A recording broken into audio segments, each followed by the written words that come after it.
I was on White and Jordan yesterday, and I said thousands are going to come out in support of Ricky Hatton because he was a man of the people, and the people are going to turn up, and it's going to be more of a celebration. Adam, you were there. You were at the funeral. Yeah. Was it that? I think you undercooked it, mate. There were tens of thousands. Tens of thousands. On the streets. And I don't know how you guys are feeling about this, because Ricky Hatton's the first fighter that genuinely made me put my hand in my pocket, buy a ticket, and follow him kind of like a football team, really. And this is way before I was working in this game. He was the guy that made me proper fall in love with the game of boxing. So it doesn't feel real for me right now anyway. I'm sure it feels differently for other people. It feels still a little bit hazy, even though I've been at the cathedral today and I've been around the fantastic, and if we can use that word, ceremony that the Hatton family put together. I thought it was absolutely incredible what they did. Adam Smith's eulogy was just unbelievable. Ricky's children spoke with unbelievable strength and love. How they managed to get through that, I'll never know. And they're a credit to the dad, the way that they dealt with that scenario. But my overriding take is what you kind of just alluded to there, Ade. There's a lot of famous faces rocked up today, and every time you look to the right, you're thinking, "Oh, heck, such and such your body's there, or such and such your body's over there," and that's probably going to get the headlines with a lot of the social media clicks and what have you. But the thing that I take away is you go outside, and there's just tens of thousands of people stood in the rain outside on Deansgate, all the way back down to Hyde, to witness a cortege of this procession with Ricky's coffin. That's the legacy. That's the thing where you go, nobody else can do that. Who's done that in our sport? Who has managed to be able to unite that amount of people? Not just when he's fighting, but even in his passing. I think it was just an unbelievable tribute that the people of Manchester brought for him today. I'm always keen to get someone like your take on Ricky. Obviously, me and Adam, hardcore boxing fans, right? So we've covered Ricky. We know Ricky. For someone like yourself, who almost on the outside looking in, where football's your thing, but you love your boxing, what did Ricky Hatton sort of mean to you? Well, everything that Adam said there totally chimes with me, because that was the first time I ever did it. I went to the Hatton Mayweather fight in Vegas in that December. And I went there purely as a football fan who just had a soft spot for Ricky Hatton, which is something that's very difficult to do because football is so tribal. You know, we're like I'm a London Chelsea fan. He was a Man City fan from Manchester, and it almost didn't matter. Scousers loved Ricky Hatton, Londoners loved Ricky Hatton, Welsh people loved him, Irish people.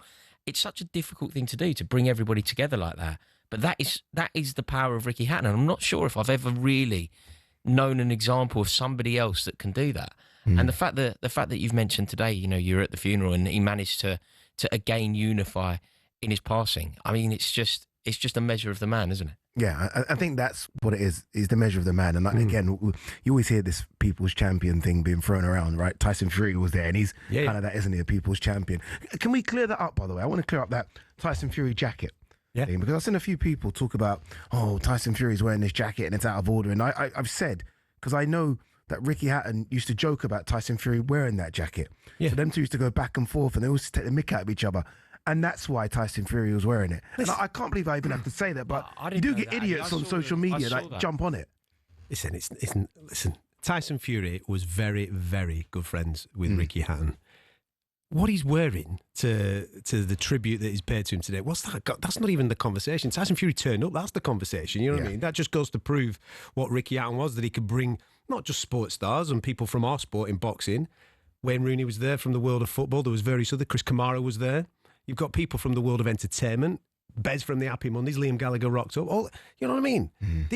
That's how big Ricky Hatton was, and being able to unite, like I said, not just the people of Manchester, but also all these different dynamics coming together. Yeah, so it's truly, mate. Can I talking about someone's clothes, man? It really annoyed me. Come on, he could have turned up in a tracksuit. I'm not bothered. Yeah. He's there to, pay tribute to Ricky Hatton. Yeah, I completely agree with that. And Tyson Fury, you're totally right. His friendship and his choice of clothing is neither here nor there. No. You know, in terms of legacy, in terms of Ricky Hatton's legacy to the sport, but also kind of beyond that. What do you think that is from what you've witnessed today, and also what you know about his career overall? Do you know what I really want? I don't want this man of the people thing to kind of dilute just how good of a fighter he was. Sure. That's exactly what Ade said to me in the break. He was a phenomenal fighter. This guy went, what was it, 43-0 before he got to Mayweather and unified the 140-pound division. beating some top guys, the Costa's you win. Don't underestimate how good Ricky Hatton was just because he went for a pint with you, right? He was a phenomenal fighter. And yes, that is going to be the overriding legacy. Of course it was, because he connected to people like nobody else has been able to connect. He was the man of the people, absolutely. But he was the man of the people because not only was he having a pint with everybody, he delivered. Yeah. You bought a ticket, you're having a top night because 9 times out of 10 he was delivering in the ring. It's difficult segue this, but you are going back up. Yeah. Again, I mean, you must have train miles, mate, as opposed to air miles. It's been difficult for everybody because, like at the funeral today, good friends of Ricky's like Jamie Moore, who's the corner of Dave Allen tomorrow night. Yeah. And, it's difficult because loads of people were in Sheffield earlier on in the week for all the things that are going on there. And then they've bombed over to Manchester for the Ricky thing. And now they're back over in Sheffield for tomorrow night. The sport goes on, doesn't it? It happens. And I've no doubt that all the things that happened today, the energy from that absolutely is going to transcend into tomorrow night, into Sheffield. What are we expecting tomorrow? Dave Allen's an interesting character, isn't he? Where we all think that there's more and that there's going to be more. 33 now, so he's no spring chicken, although he does look young and he looks physically a lot better. Arsenal. He told me this week, mate, that he's the housewife's favourite. Well, Doncaster de la Hoya. That's it. Yeah, neck up, waist down. He says he's a good-looking man. I'd expect him to get on. It's a tough ask, this one. Very much, especially early. Very much so. Listen, Arslan Bekmambudov, a couple of years ago, I was like, he could be a bit of a threat to him in this division. And then he runs into Ajit Kabayel, and Kabayel does a number on him. But again, Kabayel's a top 3 fighter in the heavyweight division right now. So it's taken that level of fighter to kind of not destroy, but just dilute the aura of Makhmudov. You look at the Vianello loss off the back of that, and he did a similar thing to what Kabayel did. But we're talking about lads of a certain size. They got reach, they got big lumps. Yeah, big lads. Dave's not a big, as in tall lad. He's a heavy lad, and he's a strong lad, and he can take a dig. I believe that if we get to round 5, we've got to fight, but it's getting to round 5 because Makhmudov, I mean, mate, he's a shoo-in for a bomb baddie, isn't he? Yeah. He looks like he looks like the next Jaws of the fella, doesn't he? Yeah. And he can crack. So the beautiful thing is that Dave has got all the characteristics to be able to break his heart, and I think that's the key thing because he is a bit of a flat track bully, Makhmudov. He likes to go forward. He likes to have it all his own way, and if he has it all his own way, he normally takes people out.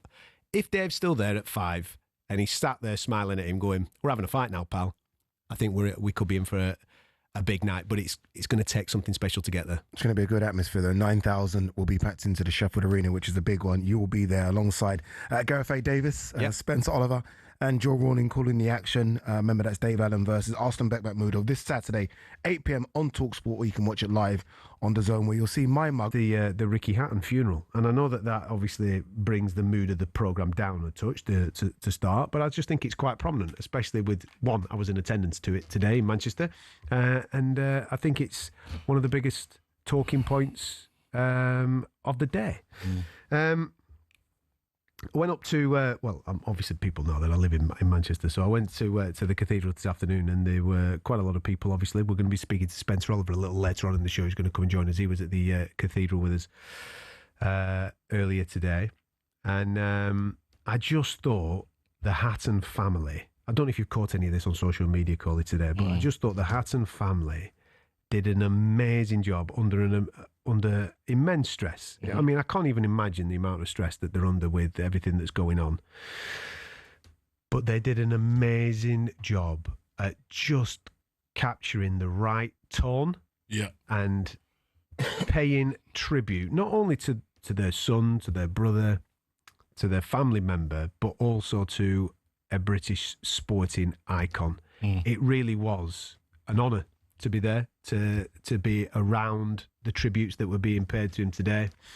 And not only that, it kind of took me back a little bit to when I was a young man, being a fan rather than working in boxing, paying money to go and watch Ricky Hatton fight, seeing the streets lined with Ricky Hatton fans. And I know it's not the most nicest of circumstances as to why they were on the streets today, but just to see them on the streets singing, clapping, paying tribute to their hero, it took me back, man. It took me back to the early 2000s, mid 2000s, when Ricky Hatton was on a rampage and making us all feel a certain way. A British sporting icon, and it's just such a shame that in his coming up to late 40s, he's no longer with us. Yeah, it's a hard one, isn't it? And it puts life into perspective. And you look at what he's achieved at such a young age. You know what I mean? He was doing this all at a young age. He was most boxing experts respect him highly for what he achieved. And I'm glad that you were there, because I know that you'd have looked up to him when you was coming up, and Mate, you followed his career very, very closely. And what he done in that career was nothing to be laughed at all, because there's nothing laughable. He's just an honest working man that wanted to just achieve his goals, and he went for it. And I look at it, and it's an inspiration to every sportsman, to keep your eye on the prize and go for what you want in life. Graft, man. What I don't want to be missed, and I said this with Ade and Rory, as I was previewing on the last show. What I don't want to be missed is how good of a fighter Ricky Hatton was, because everybody talks about him, man of the people, and all that type of thing, and that's absolutely true. 100% that is true. He is the man of the people, and he's the people's champion, and all that type of thing. Yeah. But as a fighter, he was an unbelievable fighter. To get to the stage that he got to before obviously fighting Floyd Mayweather, I think it was the 44th or maybe 45th fight, he was undefeated to that point. I know. Unified at 140 pounds. He was just a truly sensational fighter. I always say this, like when people talk to me about why are you a boxing fan, how did you become a boxing fan? Well, I think everybody my age becomes a boxing fan because of the myth of Mike Tyson. You start thinking, what's all that about? Yeah. Well, in the 80s and early 90s, you're thinking, what's all this? And then Prince Naseem Ahmed captures your curiosity. Yeah. But for me, the third person in that thing is Ricky, because he's the first one, because I was of that age, maybe 16, 17, 18 years of age, where, your Saturday job paid for a ticket to go watch Ricky Hatton fight. So he's the first person that I used to spend my own money on to go and watch fight. And I followed it, and it was really weird, because I've never done this with any other fighter, and I don't think anybody really does this in boxing, because I don't class it as tribal. Certain people will have their favourite fighters. People will follow Tyson Fury, for example, or they'll follow Anthony Joshua. I followed him like a football club. It's weird. It doesn't matter who he was fighting. It could have been someone where I knew he was going to win or whatever it may be. But you supported him. I supported him, and that's the only fighter I've ever done that way. I know it's different now because I'm working in the game, but he's the only fighter that I ever followed tribally, like a fan. I remember, and you pay your hard-earned money to go and watch it. Mate, I was heartbroken because I didn't get a ticket for the Mayweather fight. So you didn't you? I went to Pacquiao. I didn't go to the Mayweather fight. So I was absolutely Devoid. Mate, because I'd been through the Manchester fights and all this type of stuff, and every man, 30,000 people went, right? Yeah. And they didn't have a ticket, half of them. Yeah, because you can only get 15,000. I think it was 15,000 into the arena on that night, and there were 15,000 in the bars and clubs just following this fella. There's never been anything, to my knowledge, in Great Britain before that. There's definitely not been anything since, and I don't think there'll be anything like that ever again. And remember, he was doing this. He was doing that and building what he built without social media. I know. We were in the early embers, weren't we, in the mid-2000s of these social media channels. Yeah. He was doing it before that. Yeah, it's amazing. It's wild what he managed to build.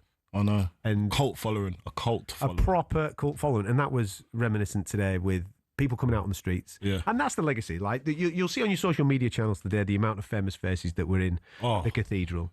Littered with him. And it was genuinely a who's who. Everybody from the world of boxing. Crazy. There. Not only boxing, but obviously then you have the other Wayne sports. Rooney there. Yeah, the other sports and people. But then you get people from the world of music, Liam Gallagher and Bez from the Happy Mondays and people like that. They were all there and what have you. That'll litter your social media feeds. But the real thing for me is when you stepped away from the cathedral and you're trying to get out of Manchester and you're thinking, these streets are packed, man. They are packed with people draped in blue, just, there just to see him and clap and pay their tribute. That's the real legacy. That is a legacy. You know what I mean? Mate. I mean, any sports star, I suppose, can gather a harem of famous friends and Oh yeah. you know, but to actually have the people bothered to stand out in the drizzling rain of Manchester They come and pay for a couple of hours, Yeah. to stand on the street just for you to go past Oh, in a coffin is just it's an unreal. unbelievable. it's unreal. Unbelievable. Do you know what? When I think of Ricky Hatton, because like I wasn't a big boxing fan, and you've taught me a lot about boxing, and I was always thinking, if it ain't heavyweight, it's nothing. Do you know what I mean? Because I was just a big heavyweight fan. Lennox Lewis. I used to love Frank Bruno. Do you know what I mean? Yeah. And then obviously Mike Tyson and all that. But then Ricky Hatton comes along and Prince Nassim Hamid, and they just made it. It just made it more palatable for me. Because I was thinking, what's all the fuss about? So when I watched them, yeah, it made me care. Because I didn't think all the other weights mattered. Do you know what I mean? Then when I watched these lot, I was like, wow, all right. There's boxing after heavyweight. You know what I mean? Because I didn't really know anything about boxing. I was just always a heavyweight man.